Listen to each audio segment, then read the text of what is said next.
Good morning. It's 7 o'clock. This is Sky News Breakfast. £400 for every household and more for the 8 million families who need it most. That, the centrepiece of the Chancellor's £21 billion announcement yesterday, all part of his attempt to try and ease the cost of living crisis.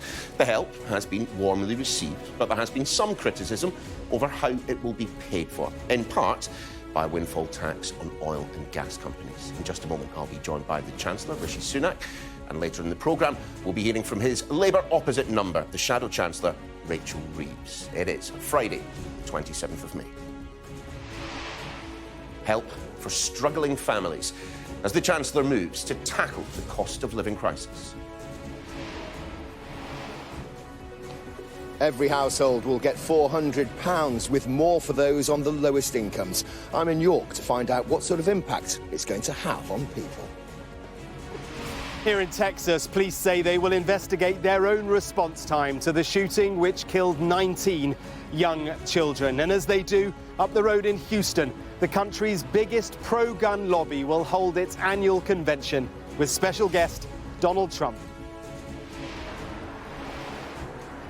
In Nottingham, the NHS Trust warned to make urgent improvements over safety fears for mothers and babies. Ukraine appeals for more weapons. Sky News witnesses the desperate battle to stay alive in the cellars under the city on the brink of falling to Russian forces.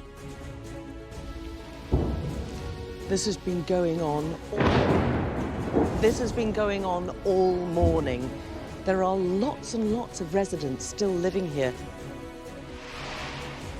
Not so happy travels. Passengers are warned they could face major delays as airports struggle to cope with the half-term rush. Also ahead on the programme, I'll be joined by Father Dougal himself. That's the actor and comic Ardal O'Hanlon.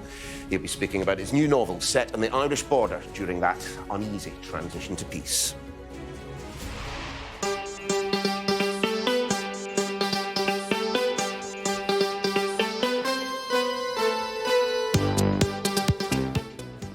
Fletcher, keyboardist, founding member of the legendary British group Depeche Mode, has died at the age of 60.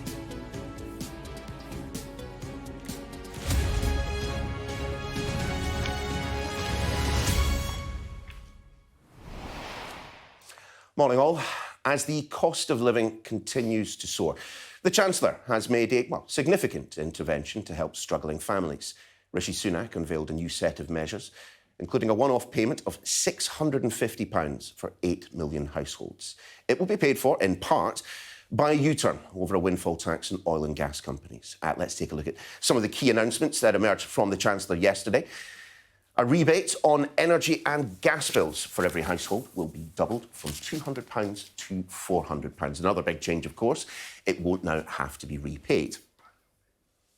There'll be a new one-off £650 cost of living payment for the 8 million households with the lowest incomes. A one-off payment of £300 will be given to pensioners. And there will be £150 for people receiving disability benefits, all of which will be funded in part by a 25% windfall tax on oil and gas firms that is expected to raise £5 billion. And as you can see, the Chancellor, Rishi Sunak, joins us in the studio. Lovely to see you this morning, Chancellor. Busy day for you yesterday and a number of kind of very eye-catching policy announcements, particularly those targeted at the bottom end. But can we just start with the windfall tax? Why the U-turn? It certainly felt for some time that the Treasury was resisting this tax on oil and gas companies. Well, I've always approached this as a pragmatist. My view is we wanted to find a way that we could tax these profits fairly, which I think is the right thing to do given the circumstances of a war leading to very high prices, which are leading to excessive profits. But I wanted to do that in a way which would continue to incentivise investment. And that's why we've taken the time to get this right. And our version of this contains a very generous incentive for businesses to continue investing so that the more investment they make, the less tax they pay. And that's good for us. It's good for the economy, that's good for British jobs, and it's good for our energy security. And that was a balance that we wanted to get right. So, and that's what we announced yesterday. So how much in total is this all going to cost? I mean, the figure put out by the Treasury started at 15 billion yesterday and was then revised upwards to 21 billion. No, what we announced yesterday was £15 billion of new support to help people with the cost of living. The £6 billion then's from the spring statement, from the... Yes, I've not mentioned that figure. I've very specifically said what we announced yesterday was £15 billion worth of support to help with the cost of living, with the most vulnerable households, which is a third of all households in the UK, are receiving help worth around £1,200. But there's also support available for everyone because we promised we would stand by the British people at this time, and yesterday that's what we did. Why now? Why not in the spring statement? I mean, this idea of a windfall tax has been kicking around for several months now. Well, on the levy that we're putting on energy companies, as I said, we wanted to take the time to get that right so we could also incentivise investment. That is a very different feature of how we're doing it. It's an important one, and I think it was important to take the time to get that right. But why now? That's a perfectly fair question.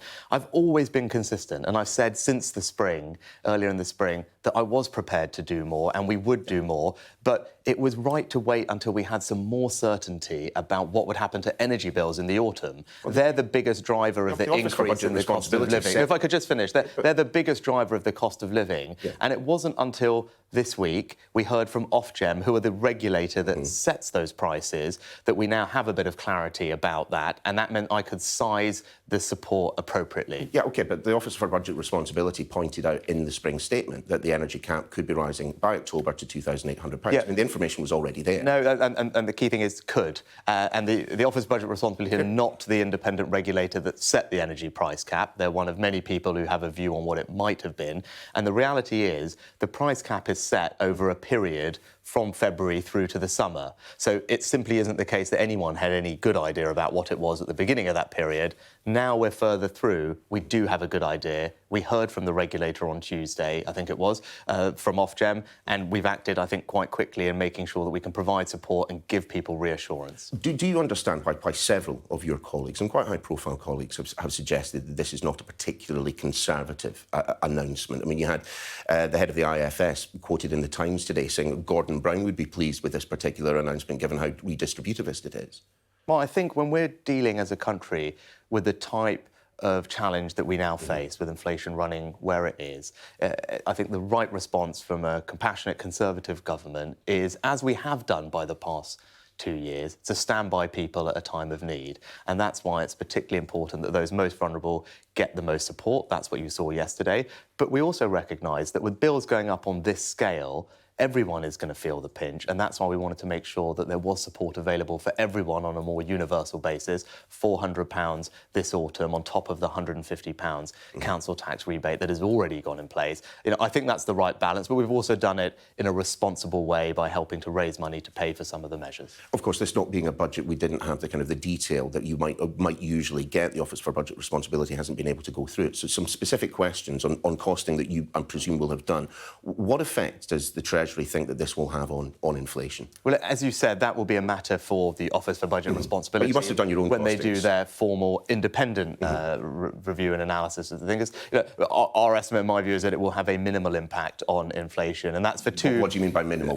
One percentage point? No, much less than that, minimal. And the reason for that is twofold. One is that because what we're doing is very targeted at those most in need, and secondly, because we're also raising money to help pay for it. The combination of those two things is the responsible approach, because even though we are, as you said, supporting the economy, we want to make sure that we don't make the inflation situation worse, and, you know, doing what some people might say is you should just spend even more or borrow even more. I think that would be irresponsible, because that would risk driving up inflation, interest rates and people's mortgages, and that's not something that I think we should be doing. Sure, but you say that it's targeted at most in need. I do wonder then why you haven't means-tested the £400 payment. I'm going to be slightly churlish, but I will not be the only person who makes this point this morning. It was just a week ago that you and your wife appeared in the Sunday Times Rich list. You know, fast forward to yesterday, and the most eye-catching policy that you announced yesterday to target those who are most in need ends up with both you and I ending up £400 better off. I mean, we don't need the money. Well, so in terms of, if you look at the overall package that we announced yesterday, 3/4 of the funding is going to the most vulnerable households and pensioners. Well, let's talk about the quarter that's not. The scale of it. The £400 payment you're going to receive and I'm going to receive. Yes, and you and I don't need it. But actually, lots and lots and lots of people. Why are we receiving it then? Because when you're trying to help people on that scale, when you need to get help to tens of millions of people, right?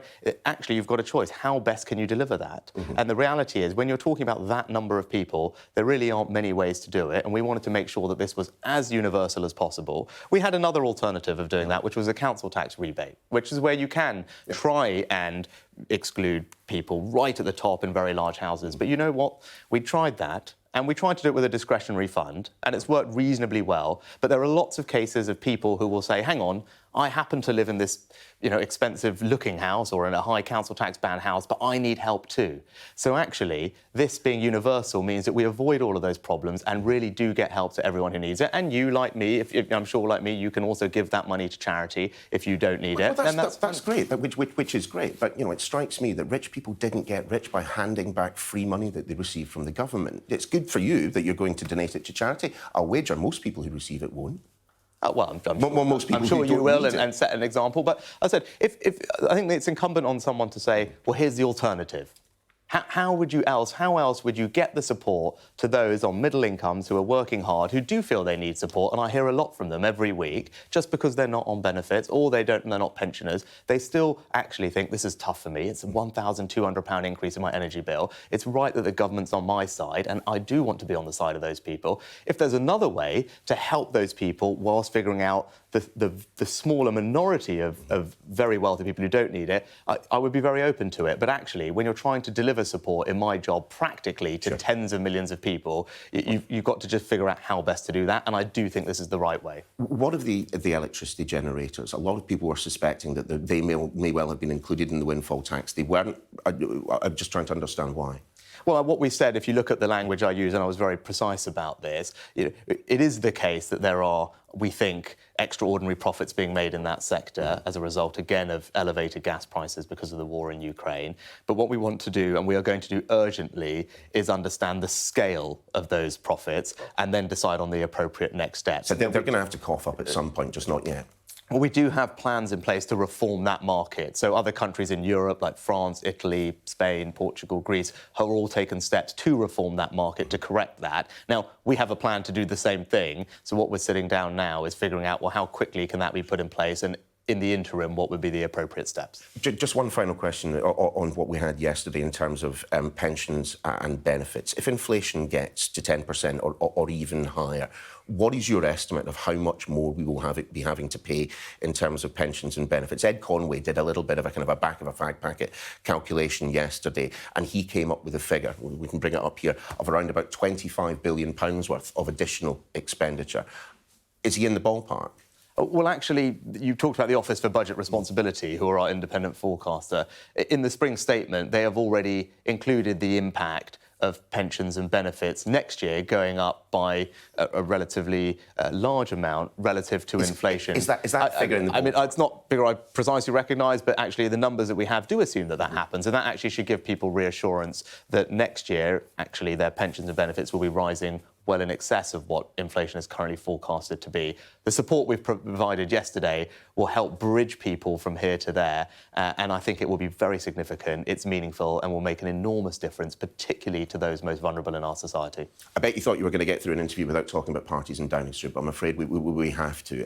One thing that has been striking a lot of people, and myself included, in terms of the Prime Minister's defence, is that he felt that it was necessary for him to attend leaving parties for members of his staff. Why? Well, I think the Prime Minister has rightly explained his actions and taken full responsibility for everything that happened in Downing Street. He's apologised profusely for it. And I think most importantly as well, has, as he said just the other day, learnt the lessons from what's happened and made changes. And I see that because it's obviously a building where I work. And he's made significant changes to how Downing Street runs, which is the right thing to do. And he's actually committed, and he's more determined about delivering for the British people. And he has my full support in doing that. His defence has been that he felt that it was part of the job to pitch up and say goodbye to people who are leaving town. I just wonder what planet the Prime Minister's on. In the middle of a viral pandemic, no one else was doing that. I spent a year siloed away from the people who work on this very programme. I saw a security guard, I saw a floor manager, and I saw the lady who cleans our studio for about the best part of a year. That was it. And I'm not running the country. The Prime Minister went from meeting of Cobra, meeting of Cabinet, meeting with advisors, party in the flat, a leaving do.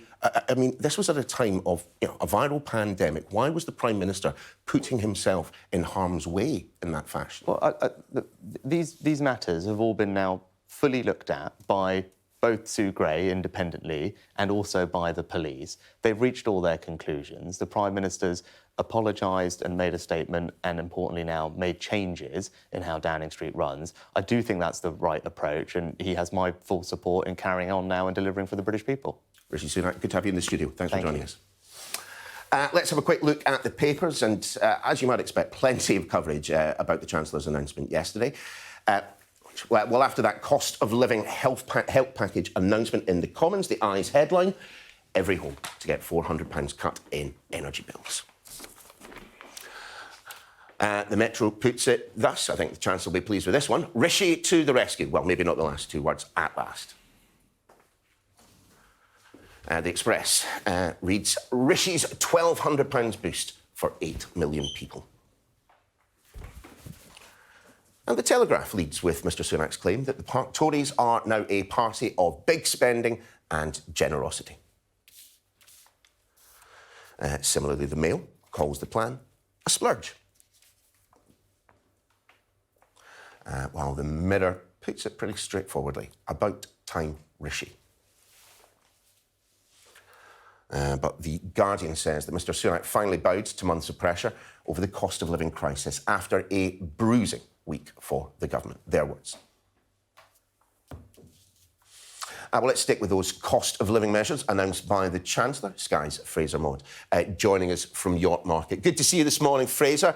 Look, lots of money sloshing around, lots of it targeted at those most in need. But the question, as I put it to the Chancellor, was, well, why do it now? Why didn't you do it months ago? Exactly. I think that's what a lot of people are thinking today in terms of what they're going to get. Everyone is going to benefit from this in some way, some obviously more than others, particularly those in lower-income households. 8 million lower-income households will get a much larger share of the pot that's been created by this windfall tax on the energy firms. I don't think too many people are too bothered about where the money's coming from. We've heard Jacob Rees-Mogg saying that there is no such thing as an economically free tax break such as this. There will be repercussions somewhere later down the line. I don't think people are too worried about that because they're worried about the here and now. We're seeing food prices soaring because of the crisis in Ukraine. We know that energy prices are soaring, food prices, petrol at the pump and diesel at the pump.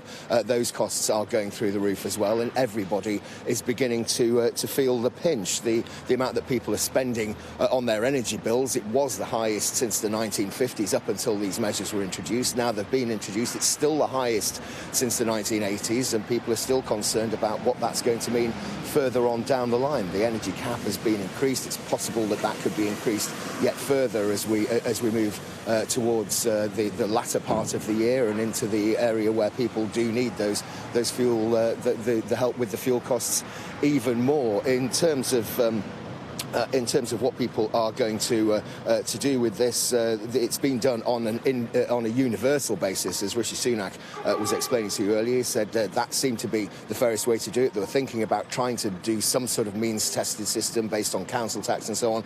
But basically, this is a universal boost to everybody, which means there will be people who don't necessarily need this. Is that wasted money? Could they return it? Will they return it? That's highly unlikely, one would say. And the CBI are also saying that this announcement could potentially discourage investment, particularly in companies who are trying to strive towards cleaner energy and zero carbon emissions. So there are potential drawbacks. I don't think the man in the street, the woman in the street, are particularly bothered about those potential financial drawbacks in terms of business investment at the moment. What they're worried about is the money in their pocket, and this obviously is going to give them a bit more of that. Whether it's going to be enough, whether it's going to keep people away from the food banks, whether it's going to keep people out of fuel poverty, is yet to be seen. It's unlikely, given the fact that we've got inflation running at 9% and the Bank of England saying that that could well get worse.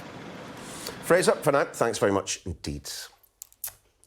Police in the small Texas town of Uvalde are facing growing criticism over their handling of the school shooting that left 19 children and 2 teachers dead.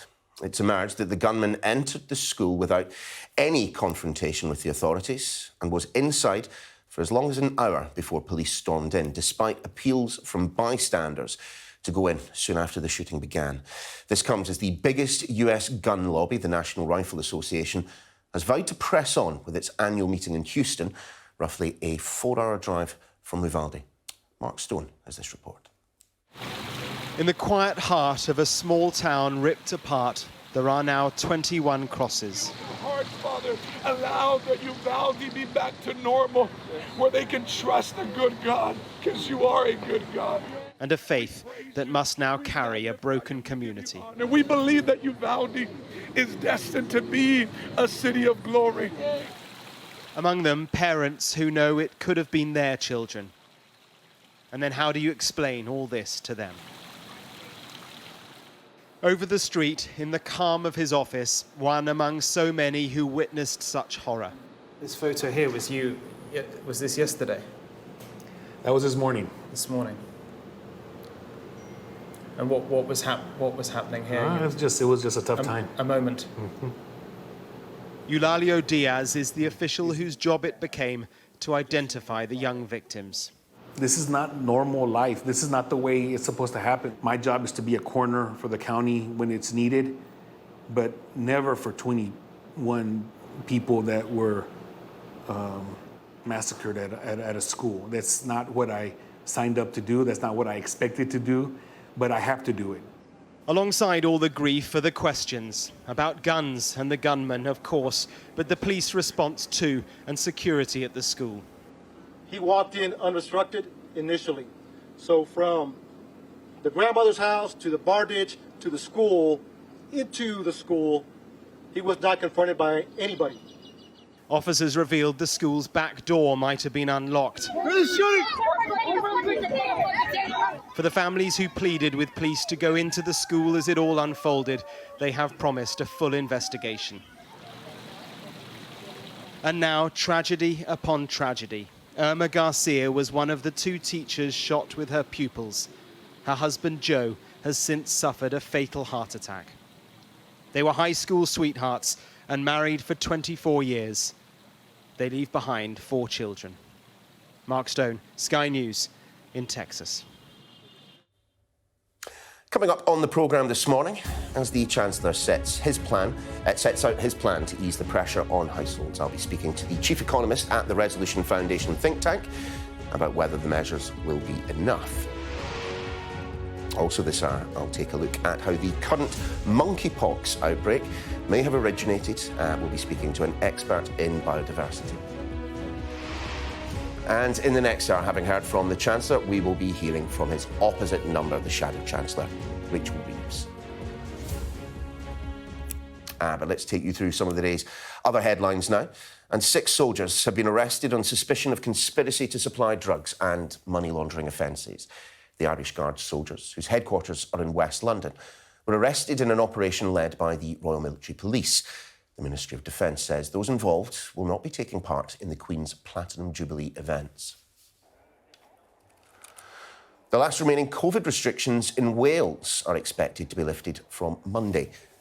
First Minister Mark Drakeford is due to announce the plans a little later today. Since moving to COVID alert level 0 in January, remaining measures have included the use of face coverings in health settings and the requirement to take a lateral flow test upon developing symptoms. Tributes have been paid to the Goodfellas actor Ray Liotta, who's died aged 67. The actor made his name playing real-life mobster Henry Hill in Martin Scorsese's critically acclaimed movie. It's understood he passed away in his sleep in the Dominican Republic, where he was filming a new movie. The UK's Crown Prosecution Service has said the actor Kevin Spacey has been charged with 4 counts of sexual assault against 3 men.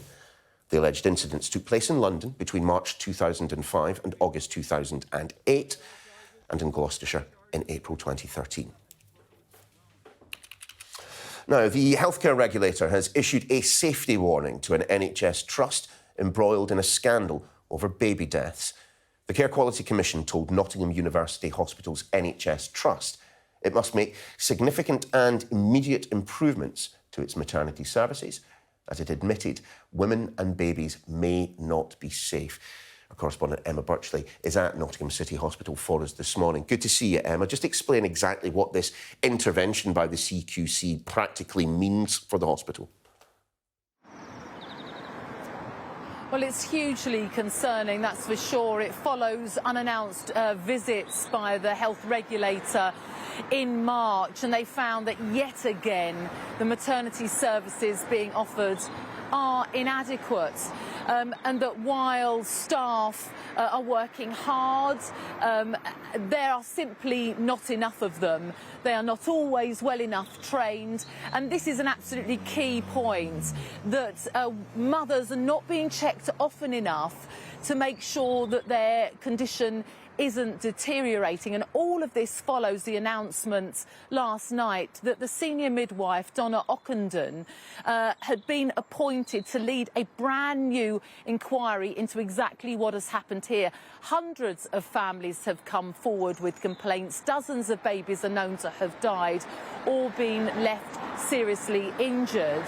And now Donna Ockenden, who led the similar inquiry in Shrewsbury, which found that more than 200 babies had died as a result of failings there, will lead this new inquiry. And the families say they have an immense sense of relief that that is the case. They have pushed for this with the government, and they have enormous complaints about what has been happening here.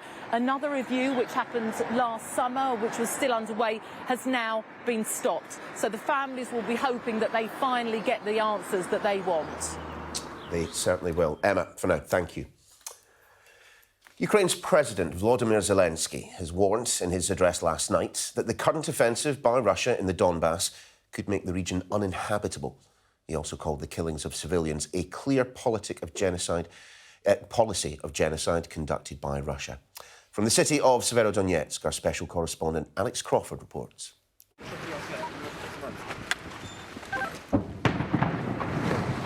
There's nowhere to run and very few places to hide in the besieged city of Severodonetsk. They cook food on fires in the open. Power and running water stopped weeks ago. But it's always done within easy reach of their underground shelter. To descend down here is to enter a truly grim, dank and perpetually dark place. Desperation and despair stalk the concrete corridors, and disease runs riot. There's a shame here amongst the residents, a real embarrassment about being reduced to this.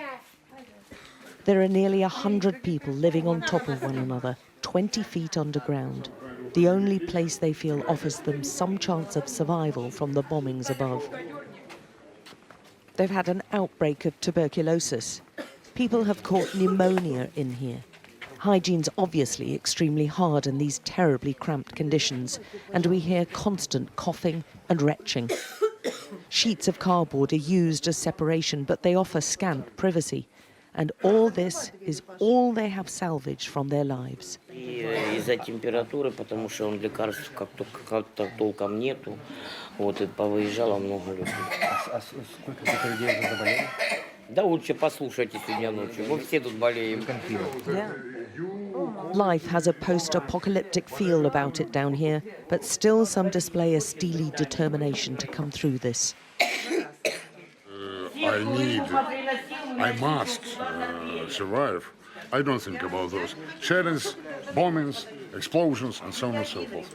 I just have to, or even must survive. There's a half hour when the generator's switched on and they have power. There's a rush to charge phones used for light and to take the chance to maintain some self-care. But it also means they can pump water and stock up on supplies. Tanya goes round the shelter telling everyone this is the final opportunity to get out of Severodonetsk. This is the last chance for evacuation, she says. Think about it. But no one here is ready to flee their home city, despite the obvious dangers. Many here have had access only to Russian propaganda and believe they're liberating them. There's intense bombardment. Russian troops are at the city gates and on the cusp of circling it. It seems only a matter of time. This has been going on all morning.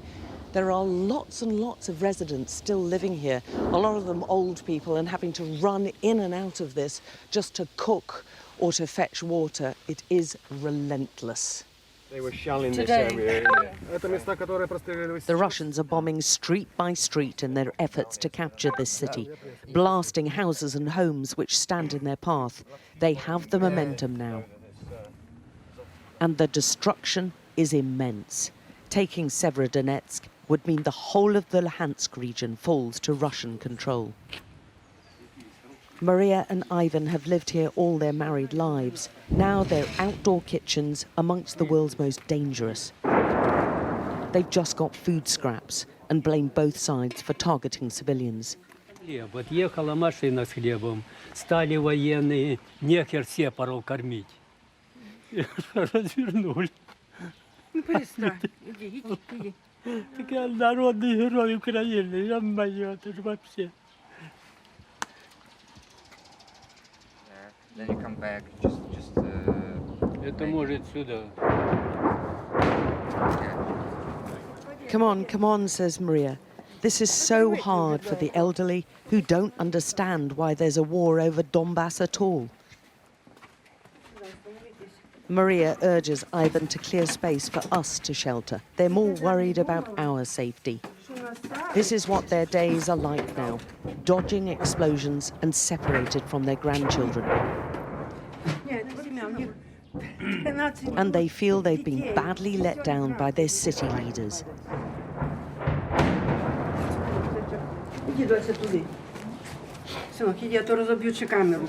Бросил город, бросил людей. Все. Что ж ты за герой такой, ё-моё? Все поуезжали. Уезжайте с города. Зачем? Уезжайте, как это?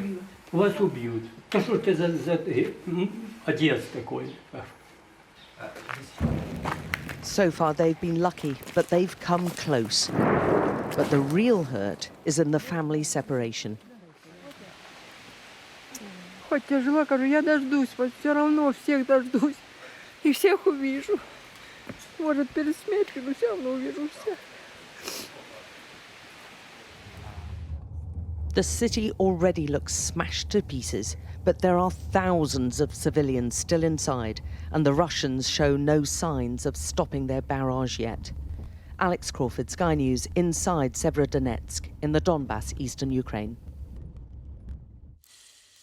Now, air passengers could face travel chaos over half-term because airports are still struggling to find enough staff to cope with the surge in demand since, of course, all COVID restrictions were lifted. Sky's Becky Johnson reports now from Birmingham Airport. Since restrictions on travel were lifted, demand has soared.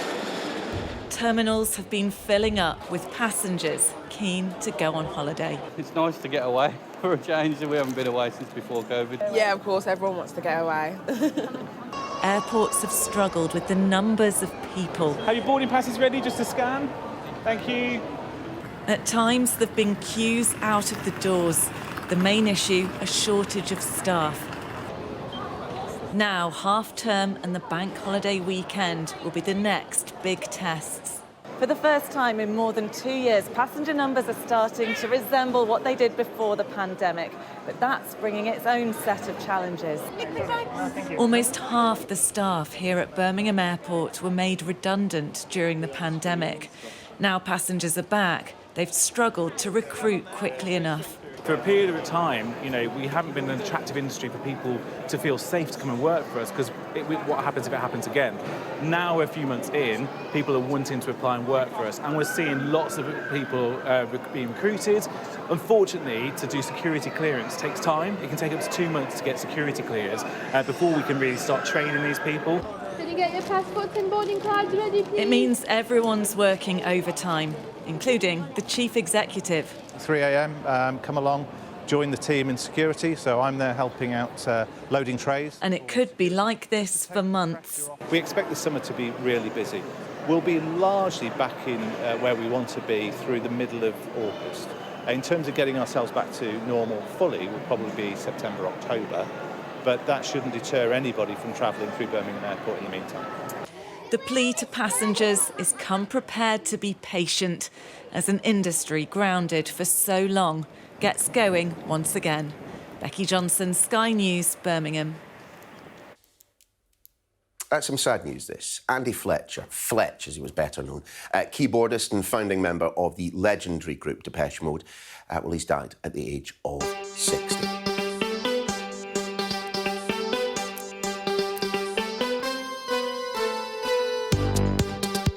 Just can't get enough. You cannot fail to recognise that from just the first opening lyrics. Well, the band was formed in Basildon in Essex back in 1980. In a statement, his bandmates said this: Fletch had a true heart of gold and was always there when you needed support, a lively conversation, a good laugh or a cold pint. He'll be sadly missed. Now, in the last half an hour, the Chancellor told this programme that his plans to ease the cost of living crisis will have a minimal impact on inflation. Rishi Sunak suggested the targeted nature of the measures he announced yesterday was the responsible approach in the face of rising prices.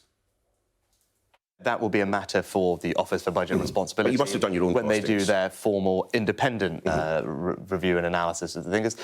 Our estimate, in my view, is that it will have a minimal impact on inflation, and that's for two. What do you mean by minimal?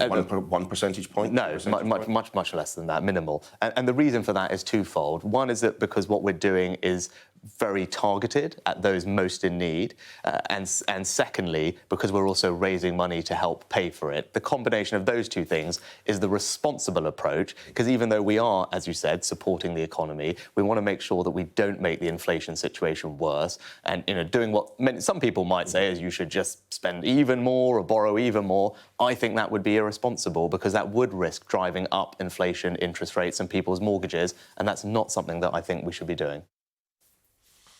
As always, Rob Powell was lurking in the wings listening into that chat with the Chancellor. Joins us now. Good to see you this morning, Rob. What leapt out at you? I mean, clearly, the Chancellor suggesting that, inflation inflationary pressures will be minimal. I suspect will reassure some people, not everyone, though. Yeah, I thought how confident he was about that leapt out quite a bit, especially because a lot of the concerns, ideologically anyway, within the Conservative Party of deciding to do this, not only raising the money through a windfall tax, but to spend it directly by giving people money rather than, say, doing tax cuts, is that it would have the overall effect of making prices rise even further, almost setting himself a target there of saying that he thinks it will be less than 1 percentage point that this impacts inflation. As well, I thought a very heavy hint that actually there might be an expansion of something around this windfall tax scheme to electricity generating companies as well. He said they need to understand what's going on in that sector, but talked about extraordinary profits that they thought were there. Yeah. So that there's been some coverage of that this week, and so that looks likely to happen as well. Also, as well, a defence of the more universal aspect of this in terms of £400 for everyone. Yeah, because the Chancellor on a couple of other policies has seemed as if he doesn't like means testing, but he did spend some length trying to explain it today. Yeah, he basically said it's similar to the support schemes in the pandemic, when a lot of money was going to people that didn't necessarily need it. But the problem is that to get the money to those that do in a fast enough way, you have to accept that some money is going to go to those that don't need it. And you essentially get into the argument around the winter fuel allowance of rich pensioners using it to heat their swimming pools. Rishi Sunak telling you that he'd be giving his money to charity and saying other people can do that as well. Also, as well, all but confirming that benefits and pensions would be rising, as he did yesterday, by 9-10% by the current inflation figure next year. And talking about this support as a bridge to that point. Now, that suggests that he doesn't necessarily think he'll have to come back and do any more, that he's built that bridge already. I think we'll see. Yeah, we certainly will. Rob, for now, thanks very much indeed. But let's stick with the Chancellor's plans, get a little bit more reaction. Joining us on the programme, Mike Brewer, Chief Economist at the Resolution Foundation think tank. Mike, lovely to see you this morning. So, simple question, what did you make of it? Well, we're really pleased to see the Chancellor step up, recognise the scale of the problem caused by high energy prices and come in with a really substantial package. And really importantly, I think a package which was skewed towards those households which are going to be struggling from the high cost of energy this winter. So a progressive package where I think he was making up for perhaps some of the omissions in what we had at the spring statement. Yeah, indeed. I mean, when the IFS suggests that, the poorest in society may have, pretty much most of the additional cost of living covered by the announcement yesterday, that's always going to please the Chancellor. I suppose the problem is this will involve significant amounts of borrowing again for the Chancellor to be able to make the books balance. Well, I think there's two important things to remember. First of all, the Chancellor directed a lot of money to those people on benefits. And in doing so, he was really, I think, just trying to correct a mistake he made earlier this year when he let benefits go up by much less than the rate of inflation. So a great deal of the money announced yesterday was really just filling in and making sure that benefits are keeping up with inflation. And secondly, almost about all the £15 billion he announced yesterday was a one-off. We've got one-off discount on our energy bill, and we've got these one-off payments to benefit and state pension recipients this summer. And so they're not going to have a permanent impact on the level of borrowing. And of course, it's right that when crises hit, whether that be a pandemic or whether that be a surge in the cost of living of essentials, it's right that the government borrows to help households through that. Still, the Resolution Foundation research that I was reading this morning does suggest that the group that are the biggest group to lose out are families with children. Just explain exactly why that might be. Well, the Chancellor has decided to use lump sum payments to benefit and state pension recipients to get us through the winter coming up. So the amounts there are fixed. It's the same amount, £650 for anybody on a means-tested benefit, regardless of whether you are a single young person on universal credit or whether you are, say, a family with 3 or 4 children. You still just get that £650. But of course, we know that larger families are going to live in larger houses. Their energy bills are much higher, and their energy bills are going up by much more. And our calculations were that a family with 3 children, they're going to see their energy bills go up by £500 more than a single person on means-tested benefits, yet they're all getting the same £650. Given that the broad expectation is that things are definitely going to get worse before they get better, and it will be quite some time before things get better, do you feel that the Chancellor needs to come back to the public later on this year, perhaps early next year, with additional measures? I think the Chancellor will be hoping that he's done enough for this year. So he reacted yesterday to Ofgem's announcement earlier this week, where they said what they thought the price cap would be in the autumn, and the Chancellor's taken that fully into account. So I think he and the Treasury think that the cash payments they're giving this summer and the extra £200, so £400 total off our energy bills, also coming this autumn, they think that will be enough this winter.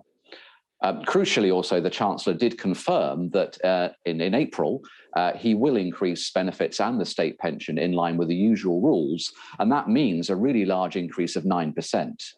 And so as well as announcing as enough to get through the winter, I think the Treasury also hope that they're committed to increasing benefits and state pension by a lot next spring, and that should get us through the April 2023's price cap.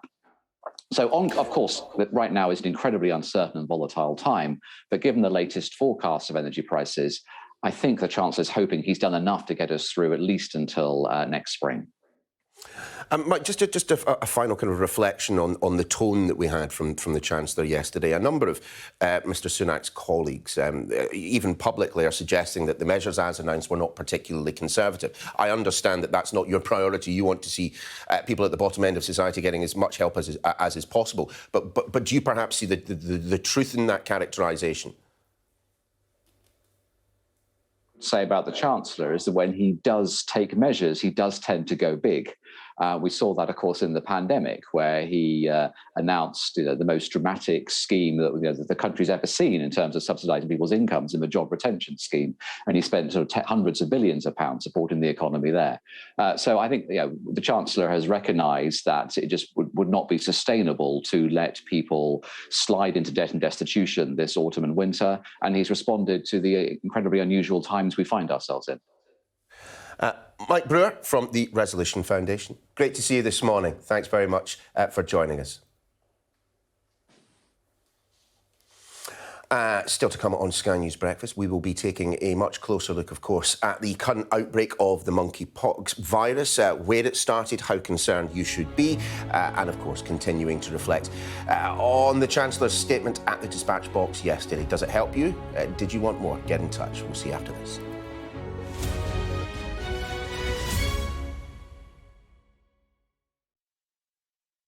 Let's return to the emerging outbreak of monkeypox. Infections have been confirmed in 19 countries around the world now. Wales and Northern Ireland reported their first cases on Thursday, bringing the total number across the UK to 90 in all. Let's get a little bit more on this. We're joined by Dr. Susan Lieberman from the Wildlife Conservation Society. Good to see you this morning, Doctor. Can you just explain why, in your mind, we have seen this outbreak of late? Monkeypox is nothing new, but perhaps this brand of monkeypox might be. Well, monkeypox is nothing new. It's been known for about 40 years in Africa. Why suddenly it's much more transmissible, and we're seeing it in many more countries outside of Africa, not that it isn't a problem still Africa, is the world is incredibly globalized. The minute there's an outbreak of some kind of a new disease or an old disease even, we're all globalized. We're almost 8 billion people on our planet. We learned the hard way on that with COVID-19. The minute something happens wherever it is in the world, it's 24, 48 hours before it's everywhere. Globalization is great. It's fantastic. But what we need to look at with these emerging diseases, these viruses, is how to prevent them in the first place rather than react once it happens. Well, that begs the question then, doesn't it, Doctor? I mean, how do we prevent that happening? Well, the monkeypox disease, we don't know all the details about this current outbreak, but it's called zoonotic. That means it came from a spillover of a virus that was in a wildlife to people and then is transmitted between people. That's the same as COVID-19. And what we need to do is prevent that interface, that contact between people and wildlife. We need to close down markets where wild animals are sold live as food. We need to stop destroying tropical forests. We need to move what's called upstream and prevent these spillovers in the first place and keep wildlife in the wild. Is there, though, some supranational organisation via which we could get those changes made on a global scale? I mean, try telling the Chinese to start shutting down the wet markets. You know, try getting a UN resolution to shut down the wet markets. You might struggle. Actually, the Chinese have shut down the wet markets for food, but the World Health Organization has launched a process to develop a new treaty or global agreement on pandemic prevention, preparedness, and response. But governments are focusing more on response. Oh, my goodness, what do we do when it happens? They need to include in this treaty, and there's meetings right now in Switzerland, and this is going to be negotiated over this year and next year. We need to all push governments to prioritize prevention and to all agree to not only to close down the live markets for wildlife, but to also look at issues of destroying tropical forests. We do know how to prevent, but governments need to get their act together and do it.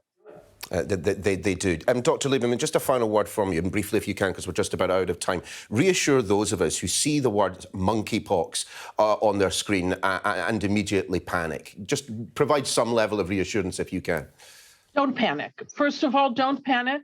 We understand this disease, although it's transmissible between people. Those who get it, it's not fatal necessarily. People need to isolate, but no, don't panic at all, really. Dr. Susan Lieberman, great advice, and thank you for providing it, and thanks also for your time this morning. Really appreciate it. My pleasure. Thank you. Now, previously unseen home videos of Guess Who? The Queen have been released ahead of her Platinum Jubilee celebrations next week. Stunning pictures, aren't they? Well, the clips provide some touching glimpses of the private life behind the crown, and indeed the Queen Mum in a pair of sunglasses. Never seen that before. Her Majesty has also recorded a personal message to introduce the new BBC documentary, Elizabeth, the Unseen Queen.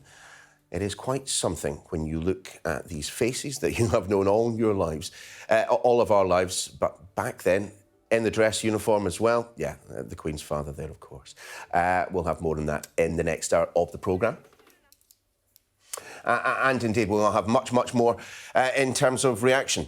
We interviewed the Chancellor at the top of the 7 o'clock hour this morning. He told me his plans to ease the cost of living crisis will not have a knock-on effect on inflation. Well, a minimal effect, he suggested. He also suggested that we will be seeing benefits and pensions rising in line with inflation. A huge package of measures requires a lot closer examination. We will be speaking to Rishi Sunak's opposite number, the Shadow Chancellor, after this.